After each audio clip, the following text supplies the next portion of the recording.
The radio call came in 3 words: multi-vehicle, rollover, entrapment, and by the time Mia swung our rig onto the interstate, the rain was coming down sideways and brake lights were strobing red across 4 lanes of stopped traffic. I'd been riding ambulances for 11 years. I'd seen what a flooded highway does to drivers who don't slow down: 3 cars folded into a guardrail, a 4th nose down in the median, headlights still burning under standing water. What I hadn't seen, not once, was a man in civilian clothes already kneeling beside an overturned sedan when we got there, talking calm and steady to a screaming teenager pinned inside it, his own truck crumpled 20 feet away where a second car had hit him doing 50 while he worked. Coast Guard, he told me later, between gritted teeth, while Mia cut his shirt away. Rescue swimmer. Saw the first wreck. Figured I could help till you all showed up. He'd helped, all right. He pulled the kid halfway through the window before the second car came out of the rain and folded his door into his ribs. 3 of them cracked clean through. Something else had gone wrong on the way in too. I didn't know what yet, only that his breathing had turned shallow and strange by the time we loaded him, and that he kept apologizing for slowing us down, like a man who'd spent his whole life being the one who arrived, not the one who got carried. His name was Dean Ashworth. I wrote it on the gurney strap in grease pencil so the ER wouldn't lose him in the crowd, because by the time we rolled through the ambulance bay doors, there wasn't going to be a crowd. There was going to be a flood. Millbrook Regional took 11 patients off that interstate in 40 minutes. I'd never seen the place that bad. 2 more ambulances idled in the bay behind us, lights still turning, waiting for a slot that wasn't open yet. Every bay was full, every hallway lined with gurneys, and Dr. Holloway, the attending who ran that ER like he was the last dam standing between this town and disaster, was moving from code to code with his sleeves rolled and his voice gone flat with exhaustion. The only trauma surgeon on call was already 40 minutes deep into an open belly 2 floors up. Whatever happened down here, Holloway and a department running on fumes were going to have to handle it alone. That's when I first noticed her. A nurse I didn't know, working the overflow bay against the far wall, the minor lacerations, the sprained wrists, the elderly woman whose chest pain turned out to be heartburn. Quiet. Economical with her movements. She never rushed, and somehow she was never behind. New transfer, Mia told me while we waited to hand off Ashworth's paperwork. Started 2 weeks ago. Holloway doesn't know her yet, so he's keeping her on the easy stuff till he does. I understood it. In a department that busy, you don't hand an unknown quantity a coding patient. You hand her the things that won't kill anyone if she's slow, or green, or wrong. It wasn't cruelty. It was triage of trust, same as triage of injury.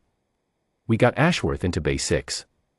A second-year resident named Patel took the case, competent enough on a normal night, drowning a little on this one, and ordered films for the ribs while Holloway split his attention between Bay 6 and a cardiac arrest 2 doors down. I should have left then. My job was done. But something about Ashworth, the way he'd thrown himself at a stranger's wreck without a second thought, made me want to see him through it. So I lingered in the doorway with the discharge paperwork, half a witness, half a man who couldn't make himself leave.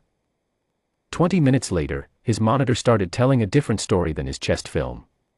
His blood pressure dropped first, not a crash, just a slow downward bleed that Patel chalked up to pain and blood loss from the ribs. Then the veins in his neck stood out like cords, even lying flat, which broken ribs alone don't do. His heart sounds, when I caught Patel listening, had gone muffled and far away, like someone had wrapped his chest in a wet towel. Pressure's still dropping, the tech called out. Patel ordered more fluid.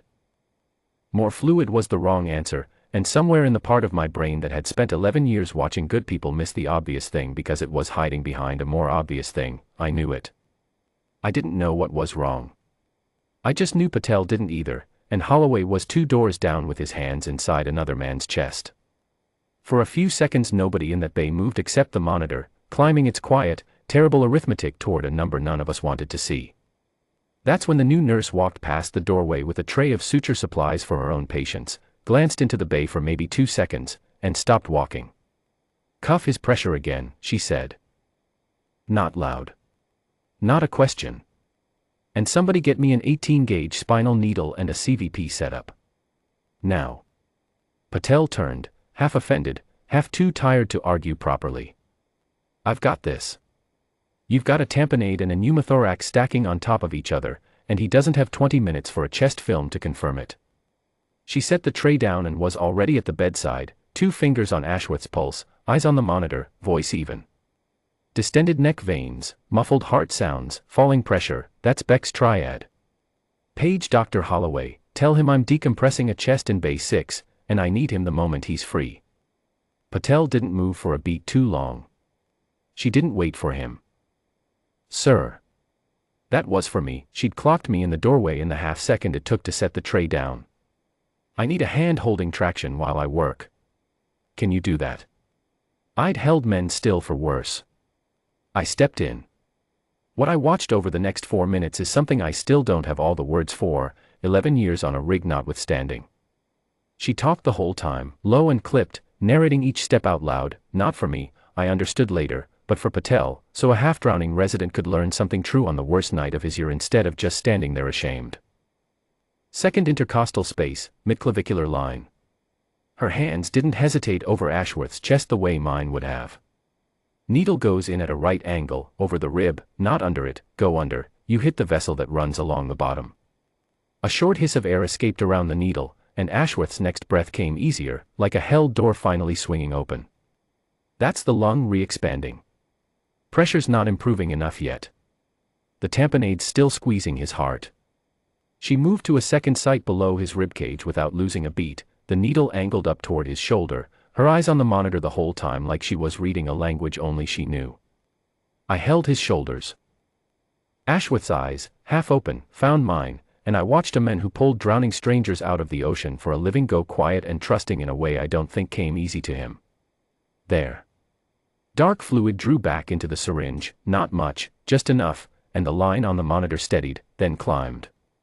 Ashworth's pressure came up 11 points in under a minute. Pericardial pressure's relieved. Watch him close, we may need to repeat this before surgery gets him, but he's not crashing on us tonight. That was when her sleeve, pushed up past the elbow for the whole procedure, slid another inch as she reached for gauze, and I saw it, small, faded, on the inside of her forearm. A crest I didn't recognize. Crossed instruments over a shield, a motto in lettering too small to read at that distance, the kind of ink a person gets with people who were there when something happened, not the kind you get on a whim. Holloway arrived 90 seconds later, breathless, hands still bloody from the code down the hall, and stopped dead in the doorway at what he found, a stable patient, a resident taking real notes instead of standing frozen, and a nurse he'd had stocking gauze that morning closing up a kit like she'd done it 1,000 times. Who? He looked at the chart, then at her. You did this. Beck's triad, with a pneumothorax stacked on top, she said simply. I told Dr. Patel what I was seeing. He'll write the note. I just had hands that were free. Holloway didn't say anything else. He just looked at her the way a man looks at a tool he'd put away in the wrong drawer. Patel hadn't said a word since she'd started. He was still standing at the foot of the bed with his pen hovering over the chart, like he was trying to decide whether what he'd just watched belonged in a medical record or somewhere else entirely. I've never seen anyone run that sequence outside a textbook, he said finally, mostly to himself. You'll run it yourself someday, she told him, not unkindly. Now you've seen it once for real. That's how most of us learned it too. I didn't think much more of it. I had paperwork, another call waiting, a wet uniform and 4 more hours on shift.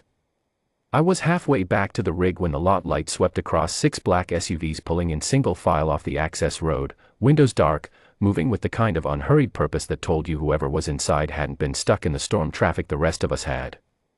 A man in a Coast Guard service uniform got out of the lead vehicle before it had fully stopped, 2 others falling in behind him. He didn't ask for directions. He walked straight through the ambulance bay doors like he already knew the floor plan, found the charge nurse, and asked one question. Petty Officer Ashworth. Who treated his tamponade. I followed, close enough to hear, far enough not to be in the way. The charge nurse pointed down the hall, toward the supply room where the nurse, I still didn't know her name, was restocking the cart she'd abandoned mid-shift 40 minutes earlier. The officer found her there. He stopped 3 feet away, and for a second he just looked at her sleeve, where the crest sat plain under the fluorescent light. Major Vance. Not a question. Forward Surgical Team, 3rd Battalion. They told us you'd separated quietly. Nobody mentioned where. She set down the bandages in her hand. I wasn't hiding. I just wanted to be a nurse for a while. Not a name on a casualty report. Your procedure notes already in the system. Decompression sequence, the order you ran it, the second site below the costal margin instead of through it, that's not standard civilian protocol. That's the Vance sequence. We teach it now, off a training video with your voice on it, to every corpsman who comes through our school. He glanced at the two officers behind him, then back to her. Half my unit could recite your name before they could find 3rd Battalion on a map. When Petty Officer Ashworth's vitals triggered our alert tonight, and the hospital log showed that exact sequence run by a Nora Vance, I made some calls. Nobody could tell me where you'd gone after you separated. I had to see for myself. Holloway had come up behind me by then, close enough to hear all of it, and I watched something settle over his face that wasn't embarrassment exactly.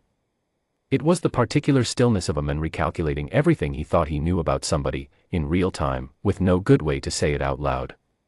They let me stand in the doorway when Ashworth woke enough to understand what had happened to him. 3 hours later, his ribs wrapped and his color back.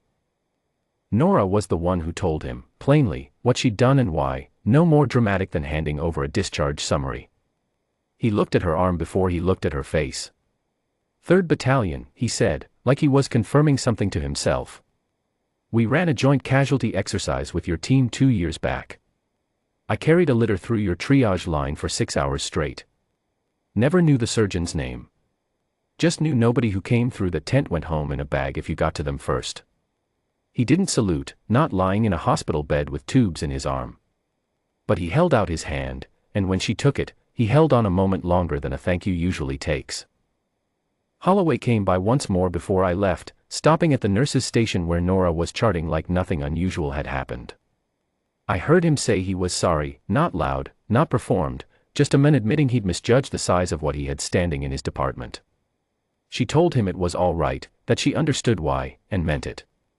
I drove home past dawn with the wipers still going and the heater turned up too high, thinking about the difference between the people who get noticed and the people who simply show up, do the work, and let the truth catch up to them whenever it gets around to it. 6 black SUVs and a careful question from a Coast Guard officer had caught up to Nora Vance on a Tuesday, in a supply room, while she restocked a cart nobody had asked her to leave. I don't know what I expected honor to look like, after 11 years of hauling the wounded through doors like that one.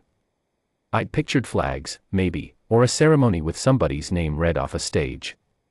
I hadn't expected it to look this quiet, a sleeve pushed up, a needle held steady, a tired resident learning something he'd carry the rest of his career, and a man who never gave up on a stranger finally getting the chance to be carried by someone who'd never given up either. That's the version of honor I think about now, on the long drives home. Not the salute. The hands that were free when it mattered, and stayed steady because somebody, a long time ago, had trained them to.